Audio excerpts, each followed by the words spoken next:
Shalom, salam damai sejahtera di dalam kasih Tuhan Yesus Kristus.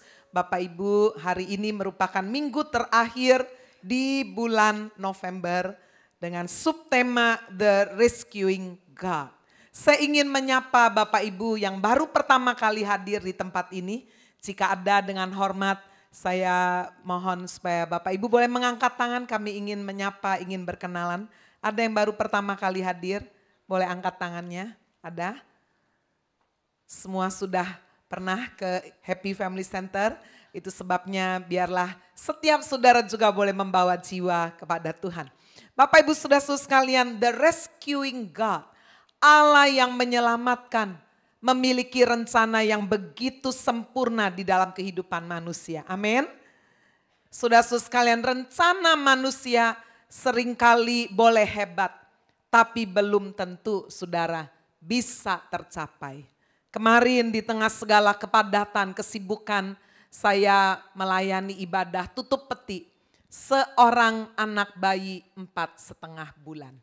Wah, saudara sedih sekali ya. 1 bulan saudara berada di rumah sakit di Surabaya. Papanya seorang pendeta di Sampit dan saudara-saudara sekalian berobat di sini. Kami mengenal juga keluarganya. Saya mendoakan juga pada waktu bayi ini dibawa ke Surabaya untuk bisa dirawat lebih lanjut lagi. Saudara, semua biaya, upaya, doa sudah dipanjatkan. Tetapi pada akhirnya Tuhan jugalah yang memutuskan. Dia yang memberi kehidupan, dia juga saudara yang mengambil kehidupan. Itu sebabnya saya yakin keluarga muda ini pasti mungkin sudah memiliki cita-cita, memiliki satu rencana buat anak kembar mereka ya. Jadi ini salah satu anak kembarnya dipanggil oleh Tuhan. Tetapi Bapak Ibu Saudara sekalian, manusia bisa merancang, tetapi pada akhirnya Tuhanlah yang memutuskan. Itu sebabnya Bapak Ibu paling indah adalah ketika rencana di dalam hidup kita, kita boleh taruh di tangan Tuhan. Amin.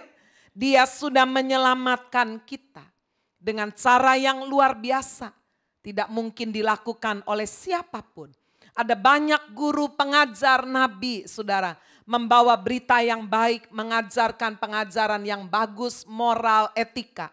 Tetapi hanya Yesus yang memberikan hidupnya, nyawanya bagi kita.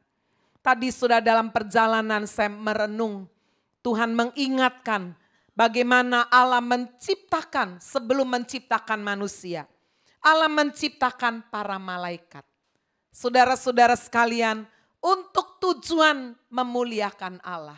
Memenuhi surga dengan para malaikat. Tetapi ketika ada salah satu malaikat yang jatuh. Memberontak kepada Allah. Apa yang dilakukan oleh Allah? Saudara, tidak ada kesempatan yang baru. No second chance. Allah langsung membuang malaikat yang bernama Lucifer itu. Bahkan membawa 1/3 malaikat saudara dijatuhkan ke atas muka bumi. Saudara bayangkan dengan kita. Allah menciptakan manusia serupa segambar dengan Allah. Allah menghembuskan nafas hidup ke dalam hidungnya. Tetapi ketika ciptaan Allah yang begitu mulia memberontak. Jatuh di dalam dosa. Seharusnya kita punya nasib yang sama. Dibuang langsung. Tetapi saudara, Allah membedakan kita. Dia menyelamatkan kita. Tidak ada cara lain yang lebih sempurna. Kecuali penebusan melalui darah Kristus. Amin. Bapak Ibu Saudara, biarlah kebenaran ini membuat kita sangat bersyukur. Kita boleh betul-betul saudara sekalian sangat dikasihi. Begitu pentingnya keselamatan jiwa. Sampai seisi malaikat dikatakan bersorak ketika ada 1 jiwa bertobat. Ya, itu ditulis di dalam Injil Lukas 15 ayat 7. Itu sebabnya Bapak Ibu Saudara menyadari betapa penting harga 1 jiwa. Saya yakin Tuhan menghendaki, Allah yang menyelamatkan, The Rescuing God. Menghendaki supaya kita yang sudah percaya mengalami pertolongan dan keselamatan. Tuhan mau kita juga membagikan keselamatan itu kepada orang-orang di sekeliling kita. Amin. Hari ini saya ingin berbicara sudah dengan satu tema, crowns for believers. Mahkota untuk orang-orang percaya. Ada 5 mahkota yang Tuhan janjikan bagi orang-orang percaya. Saudara, kepada Kristus dia pasti diselamatkan, pasti masuk surga. Tetapi Bapak Ibu, dia memberikan satu special gift. Dia memberikan special awards. Saudara, bagi orang yang berjuang. Minggu yang lalu saya menyampaikan firman, mahkota yang pertama adalah mahkota kebenaran. The crown of truth atau the crown of righteousness. Saya sudah membagikan dan mengkhotbahkannya minggu yang lalu. Kalau saudara ingin mendengar secara rinci, sudah bisa mendapatkan DVD atau CD khotbahnya. Hari ini saya akan masuk untuk membawa satu kebenaran firman Tuhan, yaitu mahkota kemegahan atau mahkota sukacita. Gambar mahkotanya bisa dikeluarkan. Saudara, ini dijanjikan bagi setiap orang yang menantikan kedatangan. Bagi setiap orang yang memenangkan jiwa bagi Kristus. Mahkota sukacita. Mari kita lihat dasar firman Tuhan di dalam 1 Tesalonika 2 ayat 19 dan ayat 20.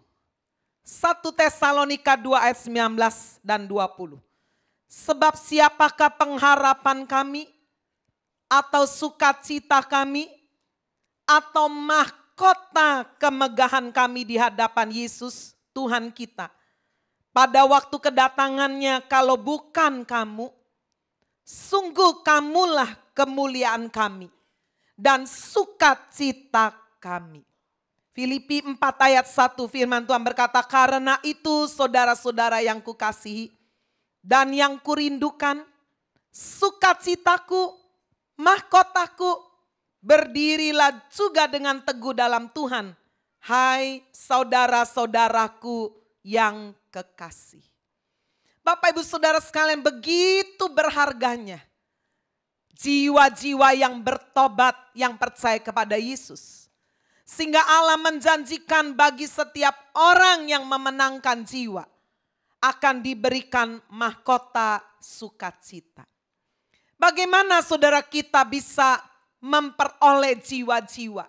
Hari ini saya ingin membawa saudara melihat kebenaran ini.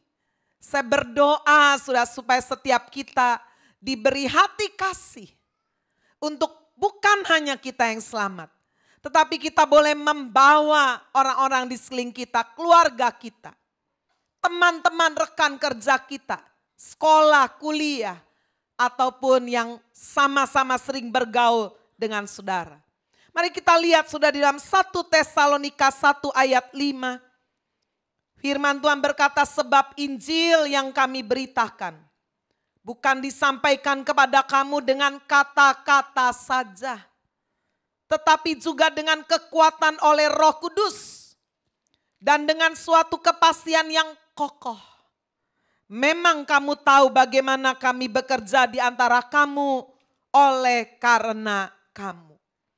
Bapak Ibu Saudara, inilah cara bagaimana Injil bisa diberitakan.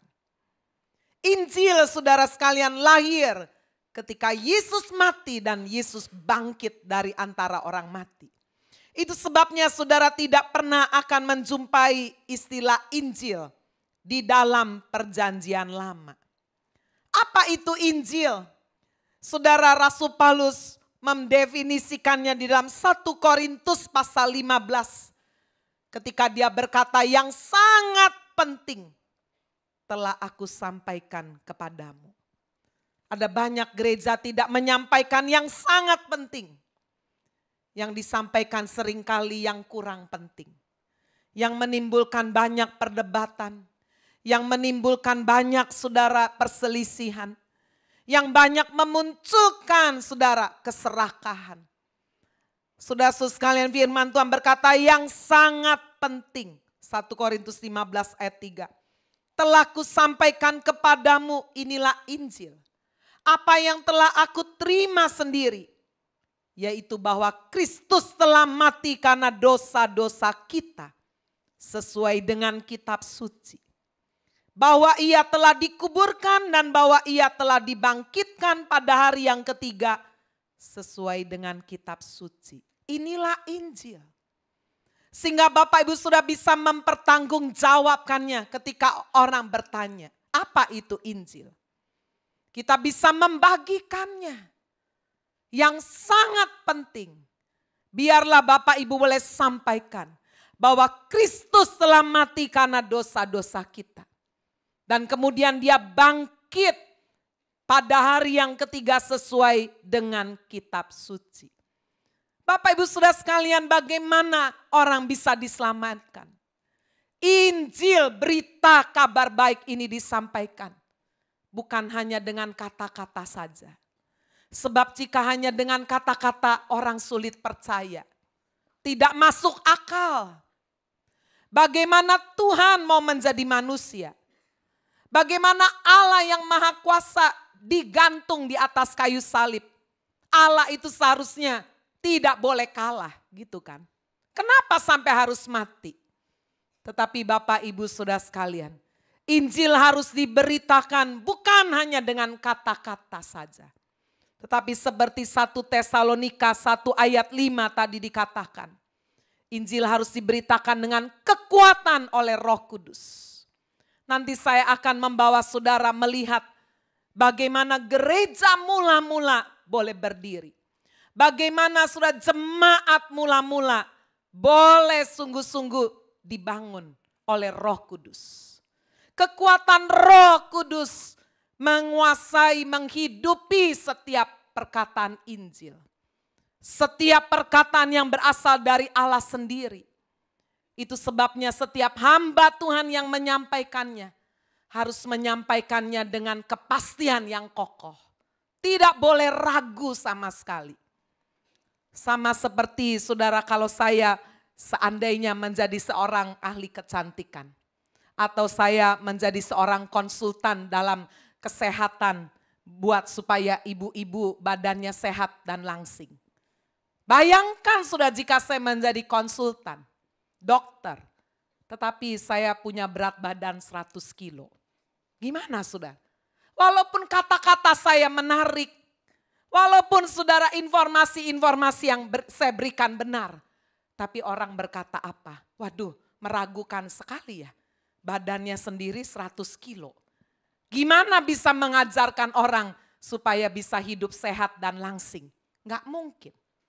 Ini yang dimaksud saudara sekalian, kepastian yang kokoh muncul dari satu keyakinan, satu perjumpaan secara pribadi, satu pengalaman yang tidak bisa dihapuskan oleh siapapun, oleh apapun.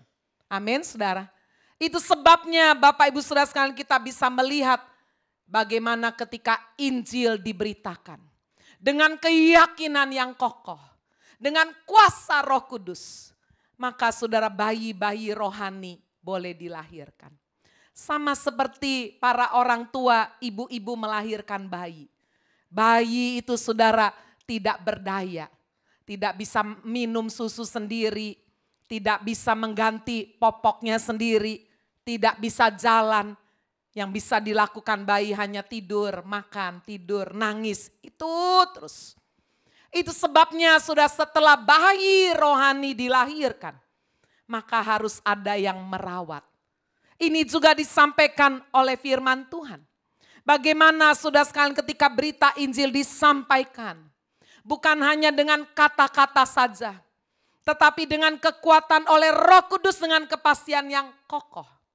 Mereka kemudian harus dirawat. Coba kita lihat 1 Tesalonika 2. Ayat 7 sampai dengan ayat 10. AC-nya boleh tolong.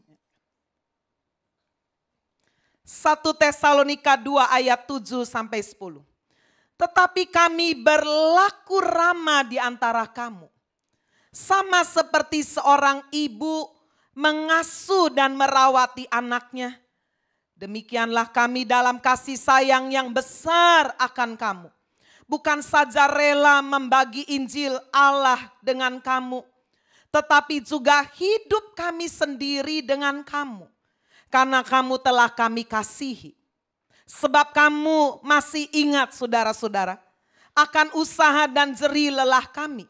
Sementara kami bekerja siang malam supaya jangan menjadi beban bagi siapapun juga di antara kamu.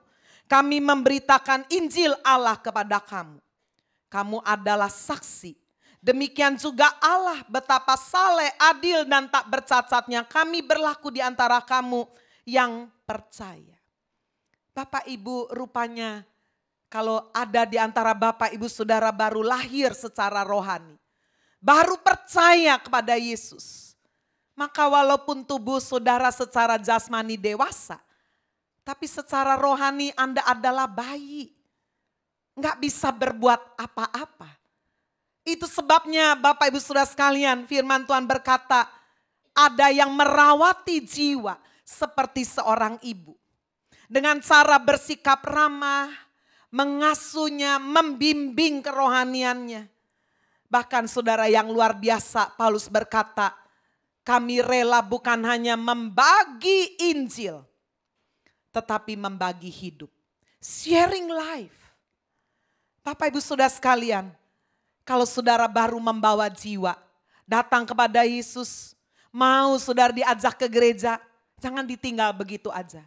Saudara merawatnya, mengingatkannya, membimbingnya, mendoakannya. Gereja memberikan sarana lewat apa? Lewat family cell, persekutuan-persekutuan yang kecil-kecil. Jika ada sakit, sudah ada masalah, bisa langsung didoakan. Bisa diberi pengarahan. Bapak Ibu, ini satu sikap yang luar biasa. Seperti seorang ibu yang mengasuh bahkan membagi hidup. Menjadi teladan di dalam kesalehan, keadilan, dan hidup yang tidak bercacat. Bapak Ibu saudara sekalian, Injil itu juga menjadi lebih kuat. Ketika kita juga sebagai orang yang memenangkan jiwa bagi Kristus.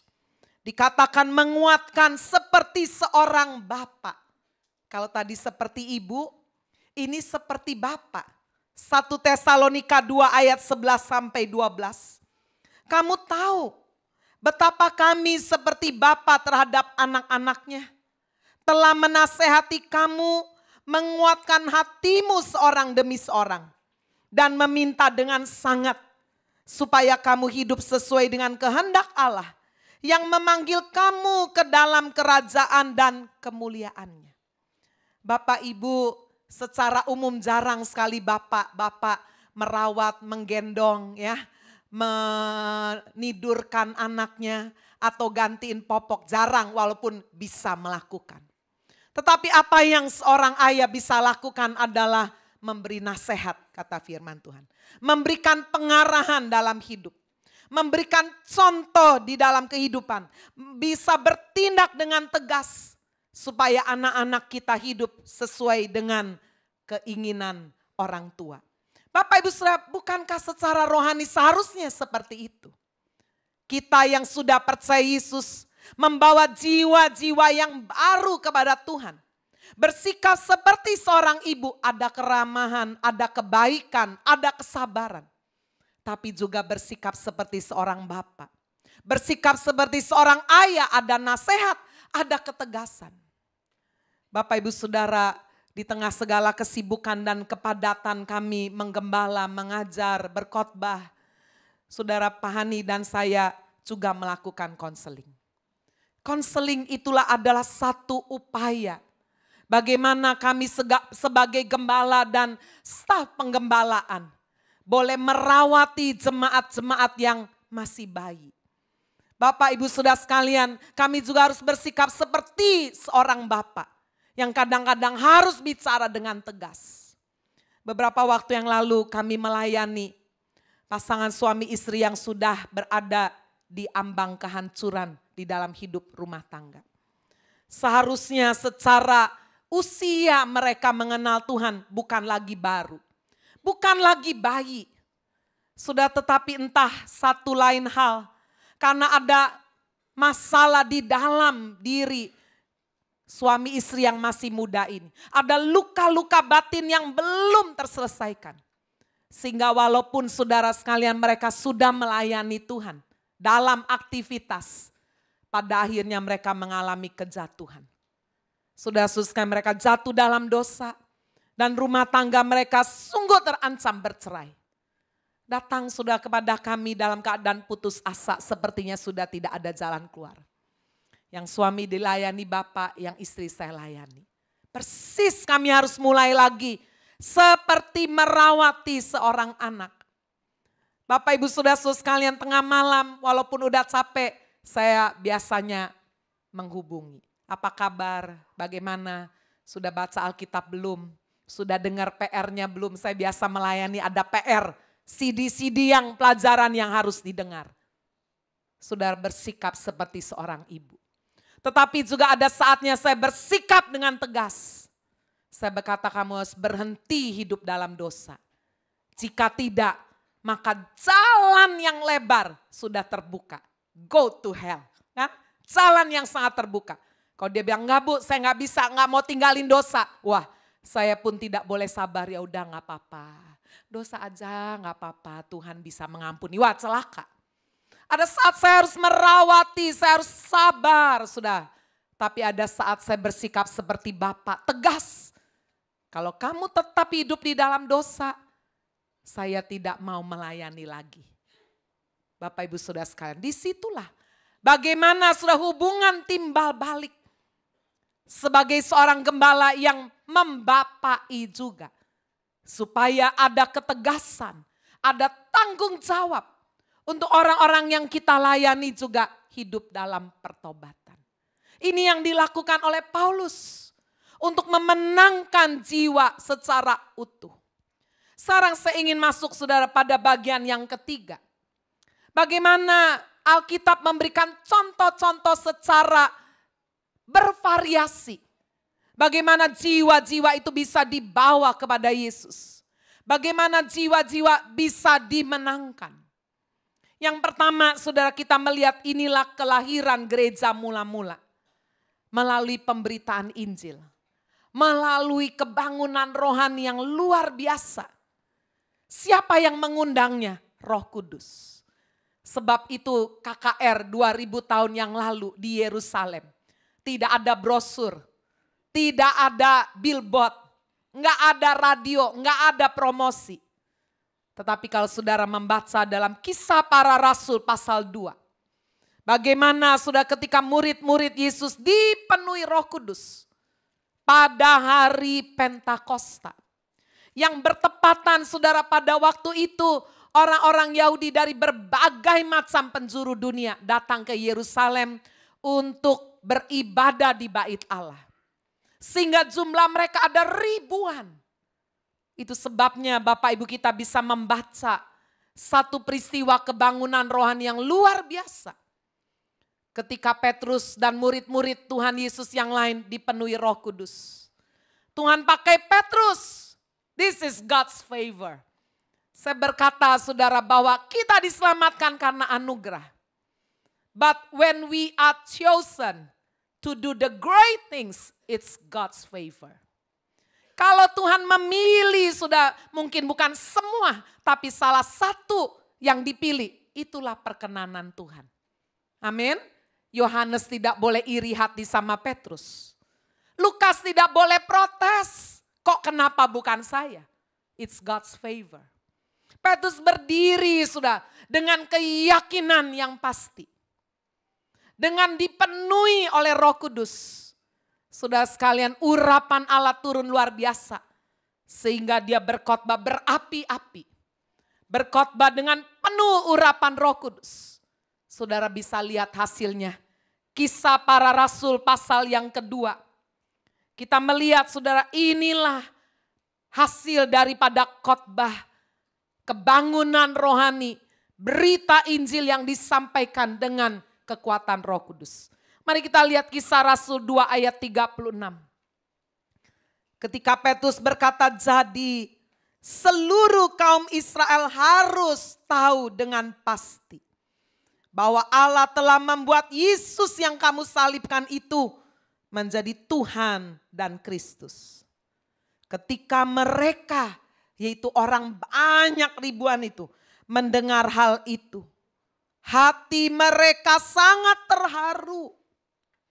Lalu mereka bertanya kepada Petrus dan rasul-rasul yang lain, apakah yang harus kami perbuat, saudara-saudara? Jawab Petrus kepada mereka, bertobatlah dan hendaklah kamu masing-masing memberi dirimu dibaptis dalam nama Yesus Kristus untuk pengampunan dosamu. Maka kamu akan menerima karunia Roh Kudus. Luar biasa. Saudara, inilah hasil pemberitaan Injil kebangunan rohani yang diurapi Roh Kudus. Membuat hati orang bergetar. Membuat dosa tertempelak. Hati mereka terharu dan bertanya, apakah yang harus kami lakukan? Petrus di dalam urapan Roh Kudus berkata, bertobatlah. Percayalah kepada Yesus Kristus. Berilah dirimu dibaptis dalam nama Yesus untuk pengampunan dosamu. Luar biasa. Dan Alkitab mencatat sudah di ayat 41. Orang-orang yang menerima perkataan itu memberi dibaptis pada hari itu. Jumlah mereka bertambah 3.000 jiwa. Ini jemaat mula-mula. Belum ada gedung gereja. Bagaimana mereka, saudara sekalian, yang bayi-bayi rohani. Tadi kan kita sudah lihat, saudara, tingkatannya. Setelah mereka dilahirkan baru, bagaimana ini? Mereka harus dirawat seperti ibu merawat anak. Mereka juga, saudara sekalian, harus dikuatkan seperti seorang bapak menguatkan anak. Bagaimana sudah itu terjadi? Itu sebabnya kita masuk pada tahapan kedua. Kemenangan sudah jiwa-jiwa yang lebih banyak terjadi melalui kehidupan yang diubahkan. Jemaat yang 3.000 ini, saudara, tidak hanya datang bertobat, dibaptis lalu pulang lagi. Saya kurang setuju kalau kebangunan rohani hanya berhenti sampai di situ. Bapak Ibu Saudara sekalian, setelah itu kita melihat di dalam Alkitab bagaimana 3.000 orang yang percaya dan dibaptis ini. Mereka dibagi-bagi berada di rumah-rumah. Apa yang mereka lakukan? Mereka hidup berjemaat. Mereka di follow up. Ada tindak lanjutnya. Mereka yang bertobat, saudara, yang pertama dikatakan mereka hidupnya bertekun. Rajin di dalam pengajaran rasul-rasul dan persekutuan. Mereka tidak lagi terus-menerus dengar khotbah KKR. Saya juga kurang setuju kalau gereja KKR terus di gereja ya. Kalau di tempat luar KKR membawa jiwa. Setelah ada dalam gereja mereka harus diajar. Itu sebabnya seharusnya jemaat Tuhan jangan hanya puas ibadah seminggu sekali. Kita, saudara, memberikan sarana pemuritan. Saudara bertekun dalam pengajaran. Ada kelas basic training. Saudara bisa ikut dari dasar. Inilah yang dilakukan, saudara, oleh jemaat mula-mula. Mereka bertekun dalam pengajaran rasul, persekutuan. Mereka melakukan perjamuan kudus, memecah roti bersama-sama, perjamuan kasih, makan sama-sama, komunikasi, bicara satu dengan yang lain, berdoa, memuji Tuhan. Nanti sudah bisa lihat ayat-ayat itu. Dan apa yang terjadi? Luar biasa. Kesatuan, ketekunan dalam doa dan pujian, menarik mujizat Allah. Amin. Saudara percaya bahwa ketika saudara benar-benar hidup di dalam kerukunan. Hidup saudara betul-betul berakar kuat dengan firman. Firman itu betul-betul menguasai hidup kita. Mujizat itu turun. Amin saudara. Saya sangat yakin. Mujizat dan tanda-tanda ajaib bukan hanya milik gereja mula-mula. Tetapi juga gereja di akhir zaman. Apalagi firman Tuhan berkata bahwa hujan roh di akhir zaman akan dicurahkan 2 kali lipat. Saya merindukan saudara gereja Happy Family Center. menjadi gereja yang dilawat oleh api Roh Kudus luar biasa. Sehingga ketika saudara memuji Tuhan, mujizat terjadi. Ketika saudara menyembah Tuhan, kesembuhan terjadi. Kedamaian terjadi. Amin. Tadi setelah selesai firman ada yang konseling sama saya. Bu, hati saya kepahitan. Saya dulu gak bisa lepaskan kepahitan. Saya benci suami saya. Sekarang gimana Bu? Saya mau didoakan Bu, saya udah siap sekarang. Siapa saudara yang membajak hatinya? Firman Tuhan. Amin. Itu mujizat. Mujizat itu bukan hanya yang lumpuh berjalan. Ya, kita cuma tuntutnya itu. Yang buta melihat. Tapi bagaimana dengan yang kepahitan? Nggak kelihatan. Orang kalau kepahitan disuruh mengampuni langsung. Nggak bisa loh saudara. Butuh mujizat. Dan ibu itu datang masuk kantor saya. Bu, saya mau didoakan. Saya kepahitan, saya kebencian. Sekarang mau Bu didoakan? Mau. Ya. Saya percaya itu karena kuasa firman Tuhan, Roh Kudus bekerja atas hidupnya. Amin sudah. Ada mujizat, ada tanda-tanda ajaib. Saya sangat yakin. Bapak Ibu Saudara, walaupun dunia kedokteran saat ini sudah hebat sekali. Tetapi Bapak Ibu, mujizat, kuasa kesembuhan ilahi masih terjadi. Amin. Seorang bapak cerita sama istrinya. Ya, karena istrinya yang lebih kenal kami. Sudah istrinya cerita pada waktu penyembahan. Pada waktu doa. Sudah sekalian kuasa kesembuhan mengalir. Ini udah berapa bulan suaminya itu bagian lehernya itu sakit kaku luar biasa. Bukan kolesterol, bukan apa-apa. Seperti kayak ada salah urat itu. Tapi pada saat sudah dia memuji, menyembah hatinya fokus kepada Tuhan. Saudara-saudara sekalian pulangnya naik mobil, dia tengok kiri, tengok kanan, dia bilang sama istrinya, loh kok saya udah sembuh total. Amin. Mujizat dan tanda ajaib masih terjadi. Apa saudara sekalian akibatnya? Kita lihat saudara sekalian mereka menjadi satu jemaat yang kuat.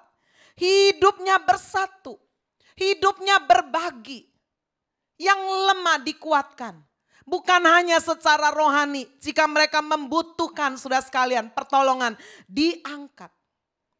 Beberapa waktu yang lalu saya bersama dengan ibu-ibu, ladies dan beberapa mahasiswa STT. Kami mengunjungi satu sekolah Katolik.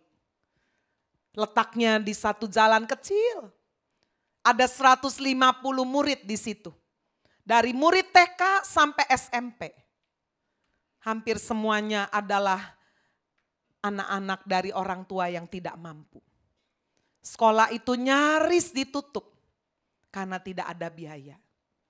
Bersyukur sudah ada orang-orang yang tergerak sehingga sekolah itu bisa kembali berdiri. Kami datang ke sana penuh dengan air mata melihat mereka, saudara. Saya mendoakan satu anak, saudara, mamanya kawin 4 kali. Anaknya 11. Papa kandung dari anak yang saya doakan sudah meninggal dunia. Saudara bayangkan dia punya adik-adik ya bersama dengan dia 11 orang. Saya masih lihat seragamnya pakai putih merah, berarti masih SD. Tetapi dia dan beberapa adiknya sudah mengalami pelecehan seksual oleh papa tirinya. Bagaimana tidak? Kemiskinan yang luar biasa. Rumahnya dari gedek, enggak ada kamar mandi. Mandi numpang tetangga, diintipi orang, saudara. Jadi kalau pergi sekolah, badannya bau. Saudara, kalau antriannya dia enggak keburu ya dia sekolah tanpa mandi. Waktu gurunya tanya, kenapa kamu bau? Saya enggak sempat mandi. Lalu kemudian sudah gurunya memberikan satu keistimewaan, kamu datang lebih pagi, mandi di sekolah. Aduh, hati saya teriris. Saya pulang sudah saya cerita sama Pak Hani. Han, bagaimana kalau kita mulai mendoakan untuk gereja ini melayani orang-orang yang miskin. Saya memiliki satu kerinduan. Membangun manusia yang utuh, saudara. Bukan hanya sasarannya adalah rohaninya mereka diselamatkan. Tapi secara jiwa mereka diajari etika. Diajari sopan santun. Ya. Kalau saudara pikir orang miskin itu baik semua. Orang miskin itu tukang nyuri, penjambret, tukang bohong, banyak saudara. Jadi harus diajari sudah hidup pertobatan yang sungguh-sungguh disertai perubahan hidup. Mereka juga harus diajari etika. Mereka harus diajari kebersihan. Bagaimana membersihkan diri dan sebagainya. Saya bilang sama Bapak, kalau mental orang tua ini udah berkarat agak sulit. Tetapi bagaimana kalau tujuan fokus kita adalah anak-anaknya. Bapak bilang, gak apa-apa, doa aja. Sudah sekalian, saya rindu sekali. Apa yang terjadi di dalam gereja mula-mula. Ketika firman Tuhan berkata, saudara mereka berbagi. Mereka tidak hanya kumpul dengar khotbah, dengar pengajaran. Tapi mereka masuk lebih dalam, sharing life.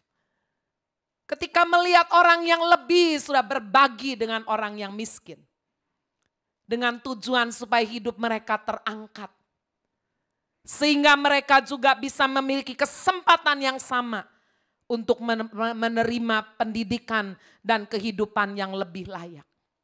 Sudah nanti di rumah baca Kisah Rasul pasal 2 gereja mula-mula ini.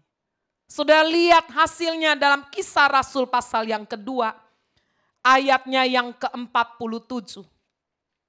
Sambil memuji Allah dan mereka disukai semua orang. Dan tiap hari Tuhan menambah jumlah mereka dengan orang yang diselamatkan. Amin. Ini hasil, saudara, satu akumulasi. Ketika mereka bertekun dalam pengajaran, berdoa, menyanyi, mereka betul-betul bersehati, mereka rukun, mereka sudah sekalian berbagi satu dengan yang lain. Mereka saling mendoakan, ada tanda ajaib, ada mujizat. Hasil semuanya itu dikatakan penambahan jiwa. Saya mengetuk pintu hati saudara. Termasuk yang sedang menyaksikan live streaming. Bapak Ibu berapa sering dalam hidup ini. Kita lupa saudara akan orang-orang di sekeliling kita. Yang penting saya selamat. Yang penting saya dan keluargaku diselamatkan. Yang penting saya diberkati, bahagia, sehat. Ya kasihan ya yang lain, ya tapi salahnya sendiri. Hari ini saya ingin mengetuk pintu hati saudara. Seandainya Tuhan mengumpulkan sudah orang-orang yang rindu. Untuk kita bisa melayani orang-orang yang papa. Kalau ini betul adalah rencana Tuhan mau menyatakan favornya atas gereja ini. Saya percaya Tuhan juga akan menyiapkan orang-orang yang akan mengulurkan tangannya. Amin saudara. Orang-orang yang akan membagi saudara harta mereka, hidup mereka, tenaga mereka. Ada orang berkata, Bu saya uang gak punya tapi saya tenaga mau. Sangat dibutuhkan saudara. Satu kerjasama yang kuat. Baik waktu, baik tenaga, baik uang, baik batin kita, jiwa kita saudara. Bayangkan jika betul-betul ibadah untuk orang miskin berjalan. Saudara-saudara sekalian mungkin awal-awal ya kita harus tahan bau. Hidung harus kasih minyak angin dulu. Ya. Mungkin ada mereka dari pemulung-pemulung. Orang-orang yang tidak punya tempat tinggal. Mereka yang tinggal di kolong-kolong jembatan. Mungkin mereka yang sudah biasa mengalami pelecehan seksual. Sehingga jiwa mereka pun keras, pemberontak. Dan yang lain-lain. Mungkin mereka juga tukang mencuri. Banyak saudara. Tetapi saya percaya. Jika gereja mula-mula. Sudah mereka tidak mungkin pilih-pilih. Oh kamu miskin tukang jambret. Gak boleh masuk. Oh kamu begini-begini. Oh enggak. Saya yakin tidak. Ketika sudah transformasi terjadi dari dalam. Kehidupan mereka diperbaharui. Dosa-dosa mereka ditinggalkan. Mujizat terjadi. Orang-orang sekelilingnya melihat, loh kok hidupnya berubah ya.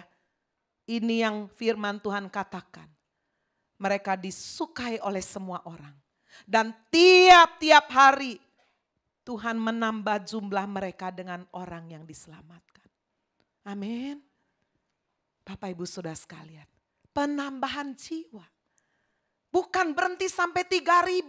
Tuhan tambahkan. Sekarang kita lihat saudara yang ketiga. Bagaimana Tuhan membawa jemaat ini sampai tersebar, tidak hanya berhenti di Yerusalem. Rasul-rasul dan murid-murid Yesus sudah merasa sangat nyaman di Yerusalem. Mereka enggak mau keluar. Mereka mau menjadi golongan kloter pertama. Kalau Yesus datang lagi di atas awan-awan, mereka pikir cepat sekali waktunya. Jadi mereka mau terus di Yerusalem. Bapak Ibu Saudara, seringkali di tengah kenyamanan, saudara sudah sukses, diberkati, tidak kurang apa-apa. Seringkali itu membuat kita lumpuh secara rohani. Kaki kita nggak mau gerakan sudah untuk datang membawa jiwa kepada Tuhan. Mulut kita jadi bisu, nggak mau ceritakan siapa Yesus. Mata kita jadi buta, sudah tertutup kepada orang-orang yang membutuhkan pertolongan. Itu sebabnya sudah dalam gereja mula-mula kita melihat bagaimana Tuhan memakai satu cara, yaitu didatangkan penganiayaan yang hebat. Kisah Rasul 8 ayat 1b. Pada waktu itu mulailah penganiayaan yang hebat terhadap jemaat Yerusalem. Mereka semua kecuali rasul-rasul tersebar ke seluruh daerah Yudea dan Samaria. Di ayat 4. Mereka yang tersebar itu menjelajah seluruh negeri itu sambil memberitakan Injil. Saudara, inilah cara yang dipakai oleh Tuhan. Untuk jiwa-jiwa tidak berhenti sampai 3.000, berhenti sampai 5.000. Tapi saudara, sampai berita Injil keluar dari Yerusalem. Tuhan pakai salah satu cara, mereka mengalami penganiayaan sehingga mereka harus keluar dari Yerusalem dan sambil memberitakan Injil. Dan salah satu orang yang menerima favor dari Allah untuk memberitakan Injil bernama Filipus. Bapak Ibu Saudara, dan hal yang luar biasa. Tadinya Injil keselamatan hanya untuk orang-orang Yahudi di Yerusalem. Sekarang sudah karena mereka tersebar melarikan diri cari selamat supaya enggak dianiaya. Saudara, apa yang terjadi? Filipus memberitakan Injil kepada orang Samaria. Padahal biasanya orang Yahudi enggak mau bergaul dengan orang Samaria. Kamu kawin campuran, sorry. Lain kita, enggak level ya. Saudara, seringkali dalam persekutuan, dalam gereja, atau dalam pergaulan kita lihat-lihat. Orangnya level enggak sama saya? Enggak level, sorry, aku enggak mau kumpul-kumpul kayak begitu. Sudah di sini orang tua mau sekolahkan anak, sudah lihat dulu. Anak saya kalau di sekolahan gitu enggak level. Kita ini, waduh, levelnya up. Itu kita sudah. Itu salah satu penghalang kenapa Injil tidak masuk sudah kepada orang-orang yang berbeda dengan kita. Saya melihat sudah bagaimana Allah punya 1.001 macam cara untuk sungguh jiwa-jiwa boleh diselamatkan. Seandainya Allah pertahankan levelnya, enggak mau sudah dia kirim Yesus ke dunia, apalagi lahir di kandang. Betul enggak sudah? Dia kosongkan dirinya. Bapak Ibu Saudara sekalian, Filipus mau melayani orang Samaria yang biasanya saudara diremehkan, dijauhkan. Kasih Kristus menghancurkan perbedaan suku bangsa. Amin. Kasih Kristus seharusnya menghancurkan budaya. Bapak Ibu Saudara, pada dasarnya Allah menciptakan manusia kan. Apa yang membuat perbedaan warna kulit, budaya, tradisi? Kapan sudah manusia disebarkan ke seluruh penjuru dunia dengan bahasa yang berbeda-beda? Ketika manusia melawan Allah di Babel. Itu sebabnya Bapak Ibu Saudara, jika kita mulai betul-betul menghilangkan perbedaan itu, Hati kita mulai sudah tersentuh melihat ada orang-orang di bawah kita. Yang perlu uluran tangan kita, tapi juga perlu keselamatan dari Tuhan yang sama yang kita sembah di dalam Kristus. Saya percaya Injil akan bisa menjangkau mereka. Amin, saudara. Filipus bisa melakukan pelayanan yang luar biasa di Samaria. Sampai terjadi kebangunan rohani, mujizat. Orang lumpuh berjalan, setan-setan diusir, dukun, tukang sihir bertobat di Samaria. Bagaimana saudara sekalian, jiwa-jiwa boleh sungguh-sungguh diperbanyak oleh Tuhan. Diselamatkan, penyebaran yang luar biasa. Saya membaca bagaimana, sudah inilah bagian yang ketiga. Melalui ketaatan melakukan perintah Tuhan. Di tengah euforia kemenangan pelayanan yang luar biasa. Jiwa-jiwa di Samaria bukan saja bertobat, dilepaskan, lihat mujizat. Tapi mereka dipenuhi Roh Kudus. Sampai Rasul datang, Petrus datang. Wah, dari Yerusalem datang karena dengar berita Samaria dilawat Tuhan. Saudara, bagaimana kalau di salah satu pulau atau kota yang terkenal gak ada orang Kristennya satu kali dilawat Tuhan? Apakah ada yang mustahil? Apakah ada yang mustahil bagi Tuhan? Tidak ada yang mustahil. Kalau Alkitab pernah mencatat saudara, di Samaria terjadi kebangunan rohani yang luar biasa. Saya yakin Allah akan melakukan hal yang sama. Tapi Allah pakai saudara, Allah pakai saya, Allah tidak pakai robot untuk mempertobatkan orang. Allah mau pakai saudara dan saya yang pintu hatinya terketuk. Dan berkata, Tuhan, saya mau dipakai. Dan di tengah sudah keramaian yang luar biasa sukacita, Tuhan mengutus malaikatnya untuk berbicara kepada Filipus. Pergilah, tinggalkan Samaria yang ramai ini. Pergilah ke jalan yang sunyi. Turun dari Yerusalem ke Gaza untuk menemui seorang Etiopia. Tadi Samaria, ini Etiopia. Kulitnya lebih gelap lagi kan. Seorang sida-sida. Saudara, sida-sida terjemahan salah satunya adalah seorang yang dikebiri. Kasim. Dan sudah bagi Filipus dan orang-orang Yahudi yang lain. Walaupun mereka sudah hidup, sudah di dalam pembaharuan. Tapi ada tradisi Yahudi berkata apa? Orang Yahudi sudah tidak boleh nempel orang Kasim. Najis nanti. Tapi sekali lagi, kasih Kristus bukan hanya menghancurkan perbedaan suku bangsa. Kasih Kristus menghancurkan perbedaan golongan. Amin, saudara. Perbedaan status. Aduh, sudah waktu saya baca ini saya luar biasa. Saya bagikan kepada mahasiswa saya di STT. Supaya jiwa sudah sekalian, api penginjilan untuk membawa jiwa-jiwa datang kepada Kristus. Boleh masuk sudah ke dalam hati kita. Filipus mau sudah melayani satu orang Etiopia yang sangat berbeda warna kulitnya. Yang menurut adatnya seharusnya dia tidak boleh bersentuhan. Tapi kasih Kristuslah yang boleh betul-betul saudara sekalian memungkinkan semua itu. Sida-sida dari Etiopia itu kalau sudah baca sampai akhirnya menerima Yesus dan memberi diri dibaptis. Sejarah mencatat saudara Etiopia pernah menjadi negara Kristen. Saya sangat yakin. Dari seorang sida-sida Etiopia inilah dia pulang dengan keselamatan, dengan pertobatan. Dia menjadi berkat, membawa dampak yang luar biasa. Sehingga seisi negaranya, bangsanya boleh percaya kepada Yesus. Jangan pernah meremehkan siapapun.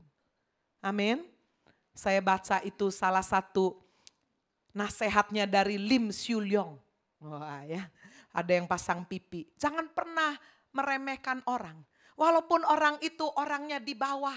Orang tidak bisa apa-apa, tidak mampu. Jangan pernah meremehkan. Hargai semua orang sama.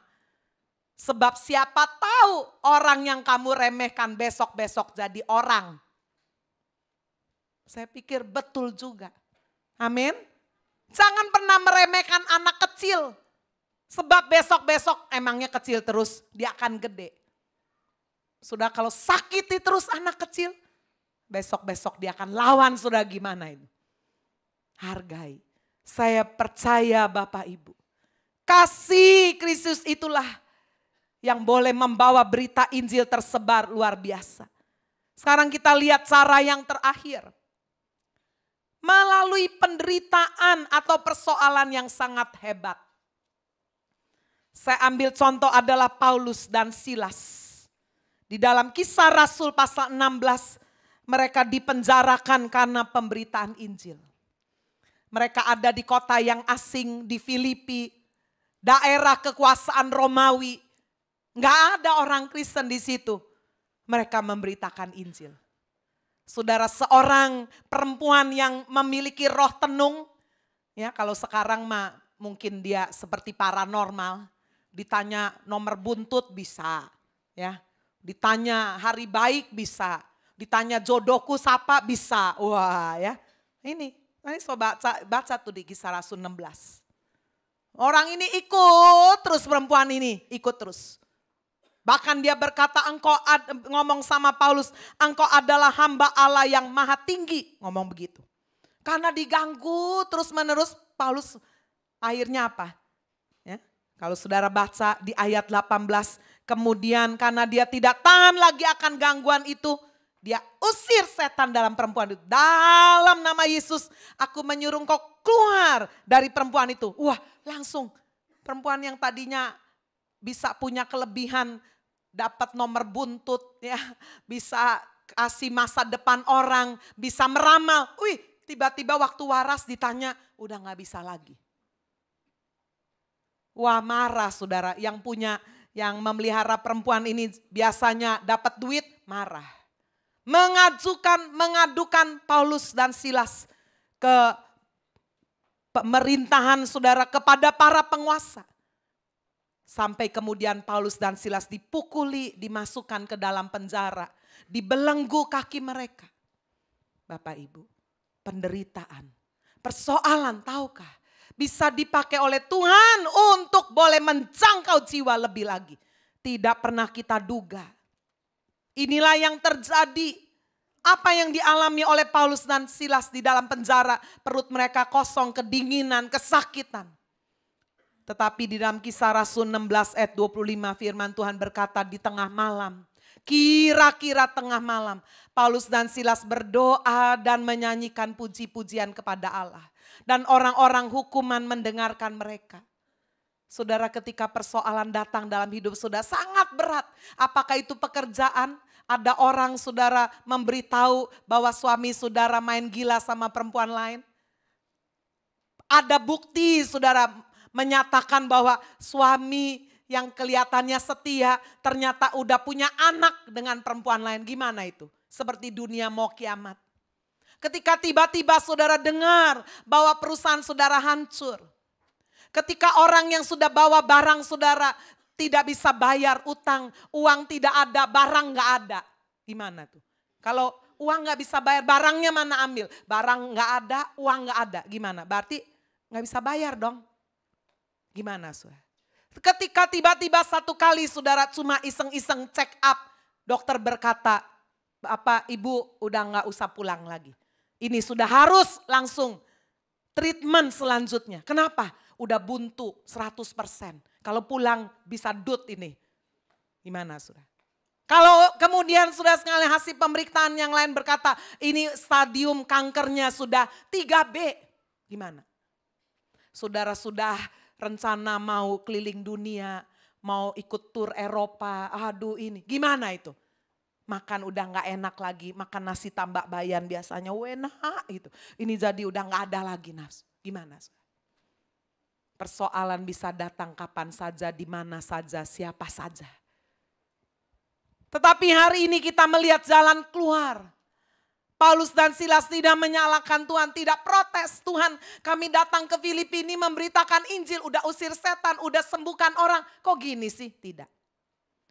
Firman Tuhan berkata mereka di tengah malam berdoa, menyanyikan pujian sampai orang tahanan dengar semuanya. Berarti mereka tidak mungkin nyanyi dengan setengah suara. Betul gak sudah? Pasti suara mereka cukup keras. Ada urapan sampai orang yang tertidur penjara semua bangun. Tetapi saudara, yang penting bukan hanya suara nyanyian yang membangunkan orang. Bukan hanya itu. Terjadi mujizat yang tidak terduga. Ketika mereka berdoa dan menyanyikan pujian, dikatakan terjadi gempa bumi yang sangat hebat. Pintu penjaranya langsung terbuka, belenggu-belenggu orang tahanan. Bukan cuma punya Paulus dan Silas, punya tahanan lain. Terbuka semua, waduh gimana ini? Langsung kepala penjara bangun. Waduh, dia langsung melihat pintu penjara terbuka. Ini belenggu-belenggu tahanan terbuka. Dia langsung ambil pedangnya, dia mau menghunus diri. Kenapa saudara? Karena hukum Romawi, saudara, sangat keras sekali. Jika ada tahanan yang keluar bisa melarikan diri, maka yang harus bertanggung jawab dibunuh adalah kepala penjara. Jadi ini kepala penjara, daripada besok saya dibunuh mending saya bunuh diri. Tapi Paulus berkata, jangan bunuh dirimu. Tidak ada yang keluar. Bayangin sudah, tahanan orang jahat semua, perampok, pembunuh, pezina, penjara, satu-satunya yang mereka inginkan seumur hidup mereka adalah bebas.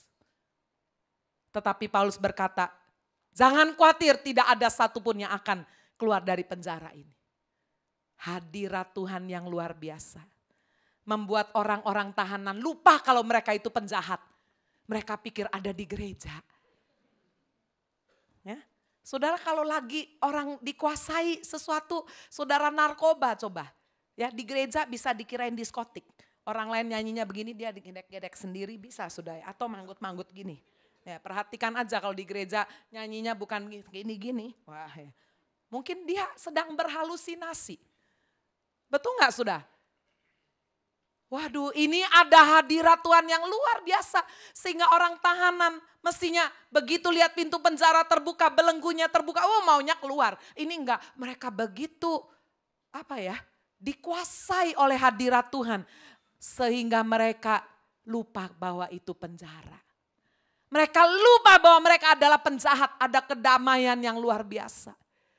Saudara, sampai membuat kepala penjara itu benar-benar saudara tidak berdaya. Pintu pemberitaan Injil terbuka di tengah ketidakberdayaan. Kepala penjara ini sampai tersungkur, Tuhan, apa yang aku harus lakukan supaya aku selamat. Supaya maksudnya besok aku tidak dibunuh. Paulus menjawab lebih dari sekedar dia tidak akan dibunuh. Tapi Paulus menjawab, percayalah kepada Tuhan Yesus Kristus. Maka engkau dan seisi keluargamu akan selamat. Malam itu juga Paulus dibawa pulang ke rumahnya, dicuci semua luka-lukanya. Anak-anaknya, ayo bangun semuanya. Malam itu terjadi KKR, saudara. Saya nggak bayangkan mungkin jam 2 pagi, jam 3 pagi, we don't know. Anaknya bangun, kaget, mungkin gempa bumi, semua orang juga bangun kan. Dengar berita Injil. Itu adalah hasil kebangunan rohani yang paling hebat. Di tengah ancaman, ada gempa bumi. Ayo kamu mau percaya enggak? Ini udah mau mati loh. Ya udah, saya percaya Yesus. Sudah, kalau satu kali pesawat yang saudara terbangi, yang saudara naiki, ya goyang. Apa yang saudara lakukan? Jangan cuma berdoa untuk diri sendiri. Itu kesempatan yang baik, terima Yesus. Semua orang saya yakin pasti mau. Ini pesawat udah mau jatuh ini. Bu, boro-boro ingat bu, waduh aku sudah sibuk sama diriku sendiri nih. Tapi inilah Paulus. Dia berdoa dan menyanyikan pujian di tengah persoalan yang begitu hebat. Itu menjadi satu pintu gerbang untuk berita Injil disampaikan. Membawa keselamatan kepada kepala penjara orang Filipi beserta dengan seisi keluarganya. Wow, amazing. Luar biasa cara Tuhan. Tuhan bisa pakai segala macam cara. Itu sebabnya saya mau masuk bagian yang terakhir. Kesimpulan. Kita diselamatkan bukan semata-mata supaya kita happy. supaya kita diberkati, bukan hanya supaya semata-mata kita sendiri masuk surga, tapi kita diselamatkan supaya kita bisa menyelamatkan orang lain. Amin, saudara. Tuhan memakai berbagai macam cara untuk membawa orang kepada keselamatan. Satu, melalui pemberitaan Injil. Kedua, melalui kehidupan yang diubahkan menjadi saksi. Tanggal 12 Desember nanti anak-anak ProX akan merayakan Natal. Panggil Billy Simpson, itu juara The Voice. Sudah datang, bagus. Saya dengar saudara itu testimoninya. Dia dulu nggak percaya Tuhan, bukan juga dari keluarga Kristen. Sekolah di Melbourne, tapi lihat cicinya saudara begitu pergi ke gereja, hidupnya berubah. Jadi waktu cicinya ajak ke gereja, dia pikir nggak ada salahnya. Cici saya setelah ke gereja berubah, ya aku ikutlah. Saudara, ini salah satu cara.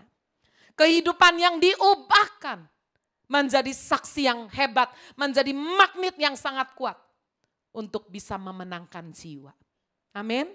Tapi saudara ke gereja terus, tapi nggak berubah-berubah, bohong jalan terus, sombong ya iya, ya. Wah, orang bilang, hah, ikut kayak kamu? Enggak deh. Tapi kalau mereka melihat perubahan yang positif, itu menjadi satu cara untuk kita bisa memenangkan hidup mereka. Yang ketiga adalah ketaatan mendengar suara Tuhan, seperti yang dilakukan Filipus. Mujizat di tengah penderitaan yang memenangkan jiwa seperti Paulus. Bapak Ibu, Tuhan bisa memakai berbagai macam cara untuk saudara dan saya membawa jiwa, memenangkan banyak jiwa bagi Kristus. Dan Tuhan menyediakan mahkota sukacita bagi mereka yang memenangkan jiwa. Amin. Tuhan Yesus memberkati kita semua.